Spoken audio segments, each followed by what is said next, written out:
గారు శ్రీధర్ ఇక్కడ ఆర్టీవీ ఇందాక రేవంత్ రెడ్డి అనేక భూముల మీద ఆరోపణలు చేసినారు. మీరు కూడా గతంలో అఫిషియేట్ భూములు కానివ్వండి, మాజీ మంత్రి నిరంజన్ రెడ్డి భూముల మీద ప్రెస్ మీట్ పెట్టి చాలా సార్లు మాట్లాడి తర్వాత ఎక్కడ మాట్లాడలేదు. ఏంటి అసలు దాని ఎంత మతలబ్ ఏంటి? మీ మీద కూడా కొంత దాని మీద నెగిటివ్ ఉంది, ఏం చెప్తారు అసలు? సో రఘునందన్ రావు కంప్లైంట్ ఇస్తాడు, ఎఫ్ఐఆర్ చేయాల్సింది పోలీసు వాళ్ళు చేయకపోతే రఘునందన్ రావు ఏం చేయాలి?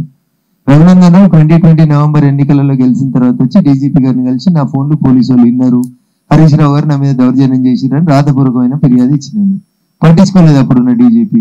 3.5 ఏళ్ల తర్వాత రఘునందన్ రావు నవంబర్ 2020 ఎన్నికల తర్వాత ఏ కంప్లైంట్ అయితే రాతపూర్వకంగా ఇచ్చిండో అదే కంప్లైంట్ అదే ఒక ఎస్బీలో ఉన్నటువంటి ఒక ఆఫీసర్ పోయి పంజగుట్ట పోలీస్ స్టేషన్ లో ఇచ్చిండు.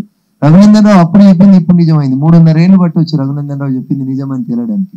బట్ ఈ ఫ్యామిలీ పొజిషన్ టు ఇన్వెస్టిగేట్. నేను రేవంత్ రెడ్డి గారిని ఎందుకు అడిగినా, ముఖ్యమంత్రి అడిగినా కాబట్టి రేవంత్ రెడ్డి గారు అక్కడ కోకాపేటలో 100 కోట్లకి ఎకరం అమ్మిన భూమిని ఎందుకు తిరిగి రెజ్యూమ్ చేసుకుంటలేవు అని అడుగుతున్నా. అవి గవర్నమెంట్ అక్కడికి రిజిస్ట్రేషన్ చేయలేదు కాబట్టి రెజ్యూమ్ చేసుకోమని అడుగుతున్నా. నేను రేవంత్ రెడ్డి గారిని అరవింద్ కుమార్ మీద చర్య తీసుకోమని ఎందుకు అడుగుతున్నా? చర్య తీసుకునే కుర్చీలో కూర్చున్నావు కాబట్టి అడుగుతున్నా. అంతకుముందు నువ్వు కూడా ఆరోపించినావు కదా, అప్పుడు నువ్వు ప్రతిపక్షంలో ఉన్నావు కాబట్టి నువ్వైనా చర్య తీసుకోలేదన్నా నేనైనా చర్య తీసుకోలేను. But today you're in a place where you can take an action. తీసుకోండి అని అడుగుతున్నా. నేను రేవంత్ రెడ్డి లాగా మర్చిపోను. భవిష్యత్తులో నాకు అధికారం వచ్చి నేనంటూ చర్య తీసుకునే స్థాయికి వచ్చిన రోజు ఖచ్చితంగా రఘునందన్ రావు ఆరోపించిన నిరంజన్ రెడ్డి గారి మీద, ఆఫీస్పేట భూముల మీద, కోకాపేట భూముల మీద, రఘునందన్ రావు ప్రెస్ మీట్ లో పెట్టిన ప్రతి అక్షరం మీద బరాబరి భవిష్యత్తు లోపల నాకు భగవంతుడు చర్య తీసుకునే శక్తి ఇచ్చిన రోజు 100% ఇదే శ్రీధర్ సాక్షిగా, ఇదే ప్లాట్ఫామ్ సాక్షిగా చర్య తీసుకుంటాను. మీరు ఒక అడ్వకేట్, ఒక ఐఏఎస్ అధికారిని ఎదుర్కొంటున్నారు. ఆయన మీకంటే కూడా విద్యావంతుడు, తర్వాత డబ్బులు కూడా లేదని చెప్తున్నారు. అసెంబ్లీలో పోటీ చేసిన అభ్యర్థులేమో అందరూ వేరే పార్టీకి పోతున్నారు. మీరు మీ నాయకులు కాపాడుకోలేకపోతున్నారు. మీరు ఎట్లా గెలుస్తారని అనుకుంటున్నారు? సో ధనం బలం లేనికి జనమే బలం అని చెప్పి సినిమాలో చెప్తారు. రఘునందన్ రావు బలం మా బలగం అంతా కూడా మా కార్యకర్తలు, మా మెదక్ జిల్లా ప్రజలు తప్ప ఇంకొకటి కాదు. నేను ఒక దాంట్లో ఒప్పుకుంటాను, వెంకటరామరెడ్డికి కొన్ని పైసలు నా దగ్గర లేవనేది నేను ఒప్పుకుంటాను. కానీ వెంకటరామరెడ్డి నాకంటే ఎక్కువ చదువుకున్నాడు కానీ నేను ఒప్పుకోను. ఆయనకు మనిషి ఆడాను, ఆయనకు మానవత్వం లేదు, ఆయనకి స్పందించే గుండె లేదు. పేరుకు పక్కన డిగ్రీ ఉండొచ్చు, ఆయన కూడా అదే డిగ్రీ చదివి గ్రూప్ 1 రాసి ఆయన. నాకు 3 డిగ్రీలు ఉన్నాయి, బీఎస్సీ ఉంది, బీఈడీ ఉంది, ఎల్ఈడీ ఉంది, PG diploma in human rights ఉంది. కాబట్టి చదువులు నాకంటే ఎక్కువ ఏం కాదు ఆయన. కాకపోతే పక్కన ఒక సర్టిఫికేట్ తెచ్చుకున్నాడు కాబట్టి ఆయన కలెక్టర్ అయ్యిండు, కన్ఫర్డ్ ఐఏఎస్ అయ్యిండు తప్ప ఆయన నాకంటే ఎక్కువ చదువుకున్నది ఏం లేదనేది అయితే నేను నమ్ముతాను. పైసలు ఉన్నాయి, పైసలు ఏ ప్రభుత్వం అధికారులు ఉంటే ఆ ప్రభుత్వానికి అంటగాగి చాలా డబ్బులు సంపాదించుకున్నాడు. It has to be investigated. స్వామి మీ ద్వారా మళ్ళీ చెప్పిపోతాను, మెదక్ ఎంపీగా రఘునందన్ రావు గెలిచిన తర్వాత రాజపుష్ప మీద, వెంకటరామరెడ్డి గారి ఆస్తుల మీద, రింగ్ రోడ్డు పక్కన జరిగిన కుంభకోణాల మీద పార్లమెంట్ సభ్యుడిగా 100% మా మెదక్ జిల్లా ప్రజలకు న్యాయం జరిగేదాకా till my last breath I will fight for it. I don't leave anybody. తర్వాత ఇంకో క్వశ్చన్, నిన్న వెంకటరామరెడ్డి గారు ఒక ప్రెస్ కాన్ఫరెన్స్ పెట్టి లేదా ఒక వీడియో రిలీజ్ చేసిండ్రు. 106 మంది అమాయక ఉద్యోగుల ఉసురు రఘునందన్ తగులుతుంది, వాళ్ళని ఉగాది పండుగ చేసుకోకుండా చేసిండు, వాళ్ళని సస్పెన్షన్ చేసిండు అని చెప్పి తీవ్రమైన ఆరోపణలు చేసిండు. ఏంటి మీరు దాంట్లో మీ పాత్ర ఏంటి? రఘునందన్ రావుకి ఎక్కువ తెలివి లేదని ఇందాక మా స్వామి అన్నారు. రఘునందన్ రావుకి తెలివి లేదని నువ్వైతే కలెక్టర్ గా చేసినావు కదా వెంకటరామరెడ్డి, జిల్లా రిటర్నింగ్ అధికారిగా పనిచేసినావు కదా, డిస్ట్రిక్ట్ మ్యాజిస్ట్రేట్ గా పనిచేసినావు కదా, ఎన్నికలు జరిగినప్పుడు సిద్దిపేట జిల్లాలో కూడా రిటర్నింగ్ ఆఫీసర్ గా పనిచేసినావు కదా, మా స్వామి భాషలో చెప్పాలంటే బాగా చదువుకున్నాను కదా. ఎన్నికల కోడ్ వచ్చిన తర్వాత ఎన్నికల విధులకు తప్ప ప్రభుత్వ అధికారులని ప్రైవేట్ పనులకి వాడుకోవద్దనే ఇంగిత జ్ఞానం లేకుండా, పర్మిషన్ తీసుకోకుండా ఒక ప్రైవేట్ ఫంక్షన్ హాల్లో మీటింగ్ పెట్టి 106 మందిని ఐకేపీ వాళ్ళను, సెర్ఫ్ వాళ్ళని, ఉద్యోగులను పిలిచి రాత్రిపూట ఏం మీటింగ్ పెట్టినావో చెప్పు. ఒకవేళ నువ్వు అధికారికంగా పెడితే అధికారికంగా పెట్టనుంటివి, పర్మిషన్ తీసుకొని ఉంటివి, ఎన్నికల నిబంధనల ప్రకారం పెట్టనుంటివి. అక్కడ నువ్వు డబ్బులు పంచుతున్నావు ప్రభుత్వ అధికారులకని మేము కంప్లైంట్ చేసినాం. అక్కడ ఎన్నికల కమిషన్ నిబంధనల ప్రకారం ప్రభుత్వ ఉద్యోగుల మీద తెలంగాణలో ఉన్న సిద్దిపేట కలెక్టర్ గారు చర్య తీసుకున్నారు. దానికి రఘునందన్ రావు సాక్ష్యం ఇచ్చింది ఏముంది? అక్కడికి మోడల్ కోడ్ ఆఫ్ కండక్ట్ ని మీరు ఉల్లంఘించారని అక్కడికి వచ్చినటువంటి టాస్క్ ఫోర్స్ టీం నిర్ధారించిన తర్వాత అక్కడ ఒక తీర్పు జరిగింది, 106 మందికి ఉద్యోగం పోయింది. అంటే టెంపరీ సస్పెండ్ చేసిండ్రు. ప్రభుత్వ ఉద్యోగులే ఒక పార్టీ మీటింగ్ పోవడం మీరు తప్పు అని అక్కడ ఉన్న సీసీ ఫుటేజ్ చూసిన తర్వాత వాళ్ళ మీద చర్యలు తీసుకుంది. రఘునందన్ రావుకి 106 మంది వ్యక్తిగతమైన ద్వేషం ఏముంది? భారత రాజ్యాంగం నిర్ణయించినటువంటి విలువలని, మోడల్ కోడ్ ఆఫ్ కండక్ట్ ని వాళ్ళు దాటిండ్రు.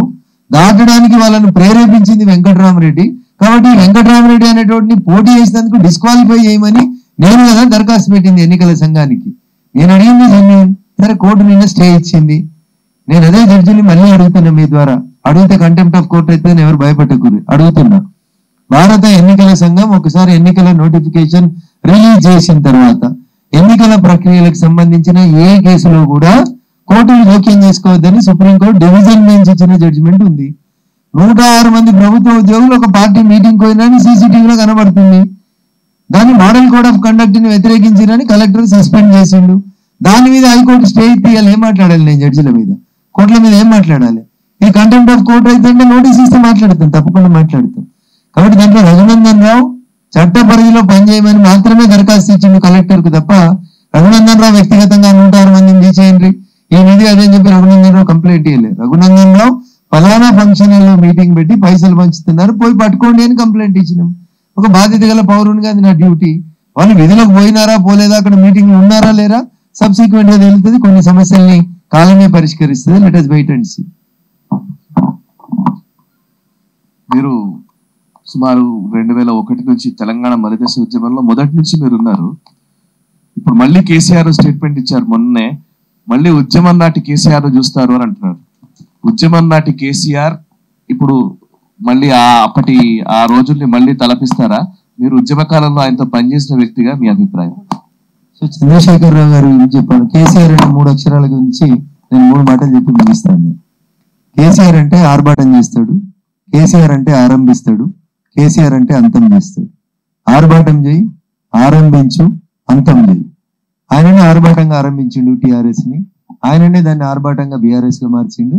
ఆయన బతికినప్పుడు ఆయననే సశక్తులతోటి స్వహస్తాలతోటి దాన్ని అంతం చేసిపోతాడని లోపల నాకైతే ఎట్లాంటి డౌట్ లేదు. ఇది నా కేసీఆర్ గారి మీద ఉన్నటువంటి స్ట్రాంగ్ ఒపీనియన్. దురదృష్టం ఏంటంటే దిగ్విజయ్ సింగ్ అనే కాంగ్రెస్ నాయకుడు 2014 ఫిబ్రవరి మార్చిలో సోనియా గాంధీ చెప్పిన మాటల్ని తూచా తప్పకుండా ఆచరించుంటే టిఆర్ఎస్ అనేది 2014 మార్చి ఏప్రిల్లోనే కనుమరుగైపోయి కాంగ్రెస్ లో ఒక అంగంగా మిగిలిపోయేది. కానీ దిగ్విజయ్ సింగ్ అనేటువంటి అప్పటి తెలంగాణ ఇన్ఛార్జ్ చేసినటువంటి పొరపాటుకి అది ఒక 10 ఏళ్ళు బతికింది. సో శివుని మీద బాగా ప్రేమతోటి తపస్సు చేసి వరం పొందిన తర్వాత భస్మాసురుడు ఏ రకంగానైతే ఆ హస్తాన్ని శివుని మీదనే పెట్టాలనుకున్నాడో, నేను నా భార్య, నేను నా ముసలి తప్పితే ఎవరు లేరు తెలంగాణ సమాజానికి, నేను కాపలా కుక్క అని చెప్పిన చంద్రశేఖరరావు గారు కూడా అనేక తప్పులు చేసిండ్రు. చివరికి భస్మాసురుడు లాగా తన చేయని తానే బీఆర్ఎస్ మీద పెట్టుకుంటాడు. టిఆర్ఎస్ బీఆర్ఎస్ అయింది, బీఆర్ఎస్ కి సిఆర్ఎస్ వచ్చింది. అది అంతమవుతుంది, అది మిగిలింది అనేది నాకున్నటువంటి విశ్వాసం. ఉద్యమం ప్రారంభించినప్పుడు 50 ఏళ్ల కేసీఆర్, ఇప్పుడు ఉద్యమం ముగిసిన సమయానికి 70 ఏళ్ల కేసీఆర్. కాబట్టి 50 ఏళ్ల కేసీఆర్ ఆలోచనకి 70 ఏళ్ల కేసీఆర్ ఆలోచనకి మధ్యన చాలా తేడా ఉంటది. కాబట్టి ఒక జనరేషన్ మారింది కేసీఆర్ గారు. మీరు వ్యవసాయం చేసుకుంటే మాకు మంచిది, మంచి హైబ్రిడ్లు విత్తనాలు కొత్త కొత్తవి తయారు చేసి మెదక్ జిల్లా రైతాంగానికి ఇస్తే మీ ఫామ్ హౌస్ ని ఒక పరిశోధన కేంద్రంగా మారిస్తే బాగుంటుంది అనేది నా సూచన. సార్, సీఎం రేవంత్ రెడ్డి గారు అనేక ప్రసంగాల్లో చెప్పారు, పబ్లిక్ మీటింగ్ లో కూడా మాట్లాడారు. మనం కాంగ్రెస్ ఇక్కడ 14 సీట్లు గెలిస్తే తప్ప నేను ఇక్కడ ఇచ్చిన హామీలను అమలు పరచడం సాధ్యం కాదు. కాబట్టి ఇక్కడ హామీలు అమలు పరచాలి అని అంటే 14 సీట్లు తెలంగాణ ప్రజలు గెలిపించాలి అని చెప్పి అన్నారు. దీన్ని పార్టీ సీరియస్ గా తీసుకున్నట్టయితే నాకు కనబడట్లేదు, దానికి కౌంటర్ ఎక్కువ ఇచ్చినట్టు కనబడట్లేదు. ఒకటి, తర్వాత మీరు ఇంత కష్టపడుతున్నారు, కార్యకర్తలు కష్టపడుతున్నారు, అక్కడ గెలవడానికి ప్రయత్నం చేస్తున్నారు. మీరు విజ్ఞులు, ఇంటలెక్చువల్, అడ్వకేట్ అన్నీ ఉన్నాయి. పార్టీ రాష్ట్ర నాయకత్వం మీకు సంపూర్ణంగా సహకరిస్తుందని చెప్పి మీరు భావిస్తున్నారా? 100% ఢిల్లీ నుంచి ఢిల్లీ దాకా భారతీయ జనతా పార్టీ కార్యకర్తలు, నాయకులు సంపూర్ణంగా విశ్వసించి ఆశీర్వదించి పోటీ చేయమని పంపించారు, గెలిచి రమ్మని పంపించారు. కాబట్టి నేను 2020 నవంబర్ లో జరిగిన ఎన్నికలలో కార్యకర్తల బలంతో గెలిచి వచ్చిన, రేపు కూడా గెలిచి వస్తే పార్టీకి నాకు నా మీద సంపూర్ణమైన విశ్వాసం మా పార్టీ నాయకత్వానికి ఉంది. దాంట్లో ఎట్లాంటి డౌట్ లేదు. రేవంత్ రెడ్డి గారు మాట్లాడిన ప్రతి మాటకు మేము సమాధానం చెప్పాల్సిన అవసరం ఉందని నేను అనుకుంటలేదు. కొన్నిసార్లు వారు మాట్లాడుతున్న సందర్భంగా వాళ్ళ కార్యకర్తలను కాపాడుకుంటేందుకో రెచ్చగొట్టేందుకో ఏదో ఒక మాట వాళ్ళ కార్యకర్తల సమావేశంలో చెప్తాడు. మరి 14 గెలిచిన మరేం ప్రధానమంత్రి అయ్యేది లేదు, రాహుల్ గాంధీ గారు కొత్తగా వచ్చేది ఏం లేదు. అందుకని వారు ముందు జాగ్రత్తగా ఆదిలాబాద్ కు నరేంద్ర మోడీ గారిని పెద్దన్నాన్ని సంబోధించిండు. ఆయన చెప్పేది ఏముంది, చేసేది ఏముంది అనేది ప్రజలు చూస్తా ఉన్నారు. 14 కాదు 17 కాంగ్రెస్ గెలిచినా ఢిల్లీలో రాహుల్ గాంధీ వచ్చేది లేదు, సచ్చేది లేదు. ఆయన కళలో కూడా ప్రధానమంత్రి అయ్యేది లేదు. కాబట్టి తెలంగాణ ప్రజలందరికీ తెలిసి ఈ ఎన్నికలు మోడీ గారి ఎన్నికలు, దేశం కోసం జరుగుతున్న ఎన్నికలు.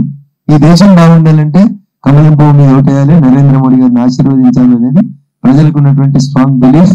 ఫలితాలు కూడా ఆ రకంగానే వస్తాయనేది మాకున్నటువంటి విశ్వాసం. ఆయన 14 గెలిచినా 17 గెలిచినా ఏముండదు. ఆయన ముఖ్యమంత్రి చేయాలనుకున్నారు, ప్రజలు చేసిరు, అయిపోయింది. ఆయన అధ్యాయం ముగిసింది.